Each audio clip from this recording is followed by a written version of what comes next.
10 ऐसी घटनाएं जिन्होंने पलट कर रख दिया भारत का इतिहास।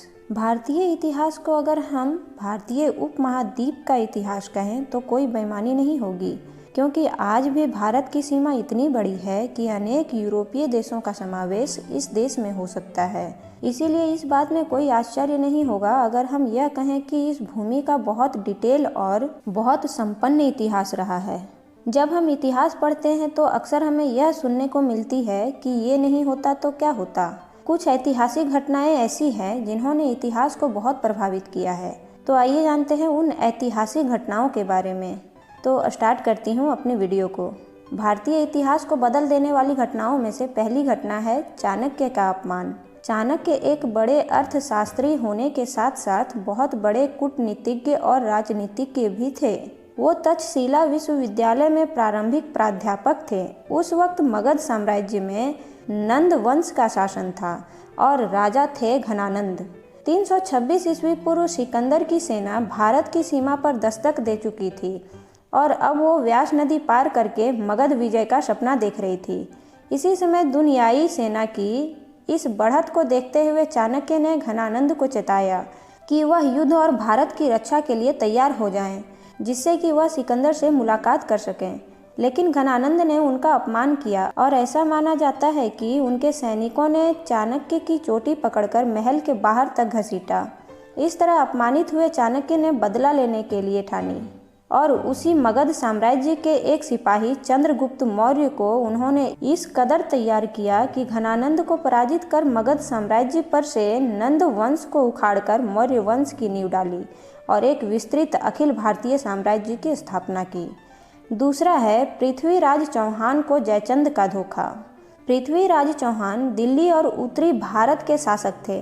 पृथ्वीराज चौहान ने 1191 में मोहम्मद गौरी को युद्ध में हराया था, पर वह बार बार हमला कर रहा था। इसी बीच पृथ्वीराज चौहान ने जयचंद की बेटी से बिना उसकी मर्जी के शादी कर ली। इससे जयचंद काफ़ी नाराज हुआ। जयचंद कन्नौज का शासक था।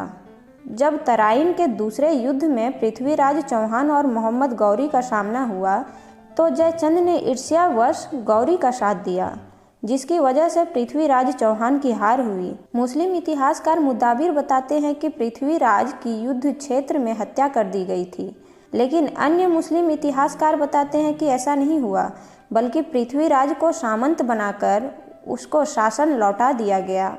बाद में फिर इसकी हत्या कर दी गई। इस बात की पुष्टि एक संस्कृत के ग्रंथ और संबंधित क्षेत्र में मिले पृथ्वीराज के सिक्कों से भी होती है, जिस पर श्री मोहम्मद अंकित है।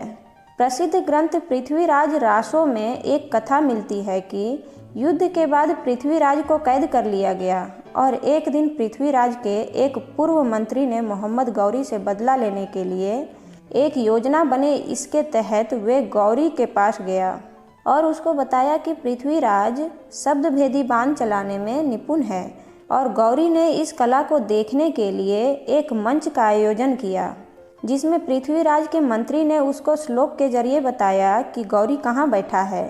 इसके बाद पृथ्वीराज ने बाण चलाकर गौरी को मार डाला। यह मात्र के कहानी है, ऐतिहासिक तथ्य इससे बिल्कुल अलग है, लेकिन यह घटना युग प्रवर्तक मानी जाती है क्योंकि इसके बाद ही भारत में मुस्लिम शासन की नींव पड़ी। तीसरा है ग्रैंड ट्रंक रोड का निर्माण।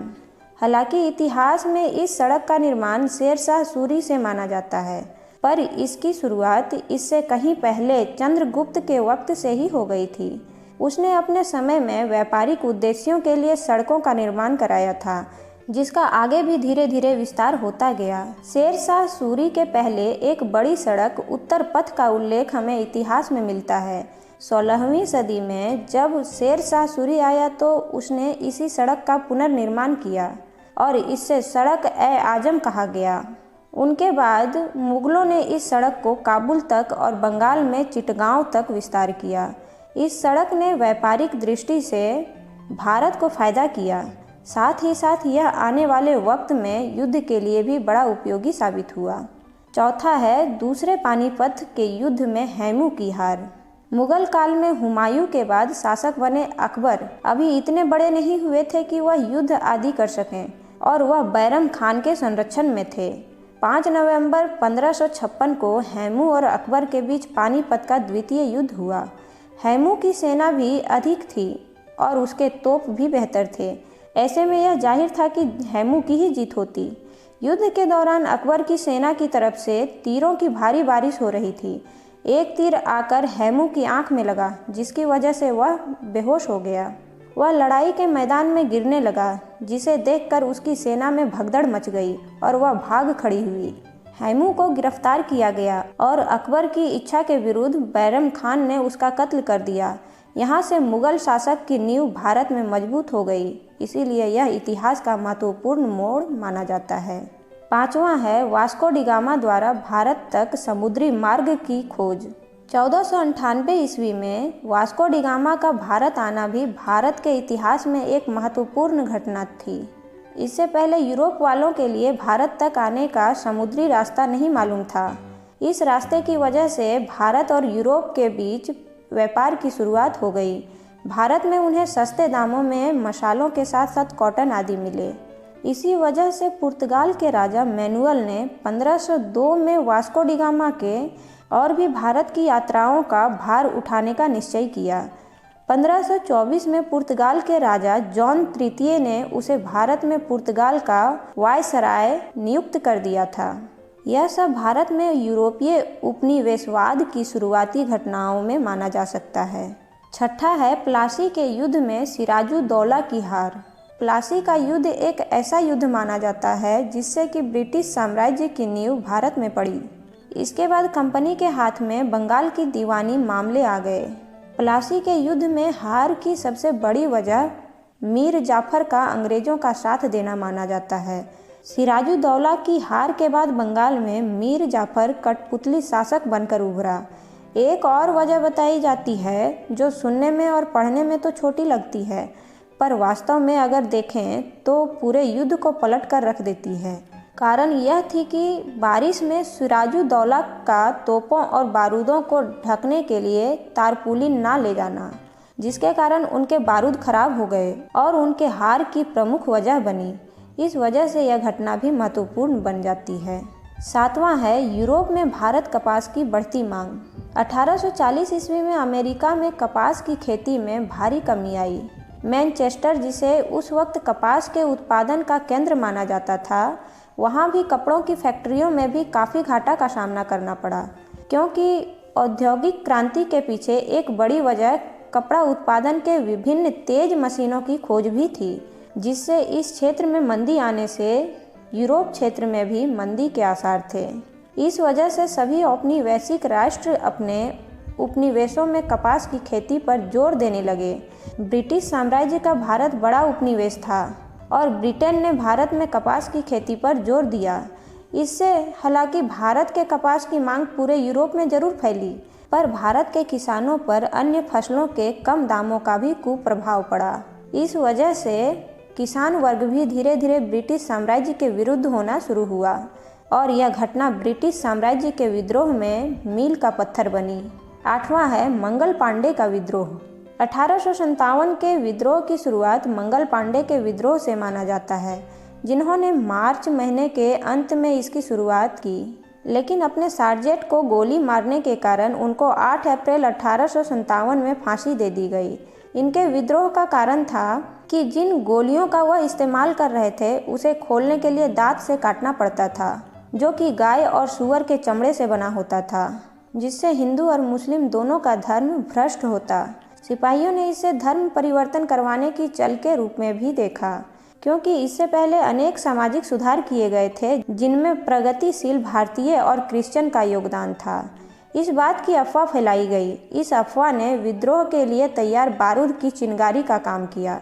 इस विद्रोह की शुरुआत 11 मई 1857 को हुई, जो धीरे धीरे उत्तर भारत के अनेक हिस्सों में फैल गई। इस विद्रोह को सिपाही विद्रोह या भारत का प्रथम स्वतंत्रता संग्राम भी माना जाता है। हालांकि अंग्रेजों ने इसका क्रूरता से दमन किया। 9वीं है गांधी जी को ट्रेन से धक्का देकर उतार देना। 7 जून 1893 का दिन भारतीय और अफ्रीका के इतिहास में ऐतिहासिक दृष्टि से बहुत महत्वपूर्ण है। इस दिन पीटर मारिजबर्ग स्टेशन पर महात्मा गांधी को, जो उस समय तक मोहनदास करमचंद गांधी थे, उन्हें धक्का देकर स्टेशन पर उतार दिया गया था। इस घटना की मुख्य वजह थी उनका गोरा ना होना। अफ्रीका में उन दिनों रंग भेद की नीति अपने चरम पर थी और गैर सफ़ेद चमड़ी वालों को प्रथम श्रेणी में यात्रा करने पर मनाही थी। इस वजह से गांधी जी को वहां अपमानित होना पड़ा। इस घटना के बाद गांधी जी ने वहां रंग भेद की इस नीति के खिलाफ संघर्ष करना शुरू किया और जब भारत लौटे तो वहां की स्थिति भी कुछ ऐसी ही थी। इस प्रकार एक घटना दो देशों के इतिहास में दर्ज हो गई। 10वां है संविधान लागू होना। आखिरी और सबसे महत्वपूर्ण घटना यह थी कि भारत का संविधान लागू किया गया। यह एक घटना नहीं बल्कि यह एक नए युग की शुरुआत का उद्घोष था कि भारत आज से संप्रभु राष्ट्र बन गया। भारत का संविधान विश्व के सबसे सुंदर संविधानों में से एक मानी जाती है।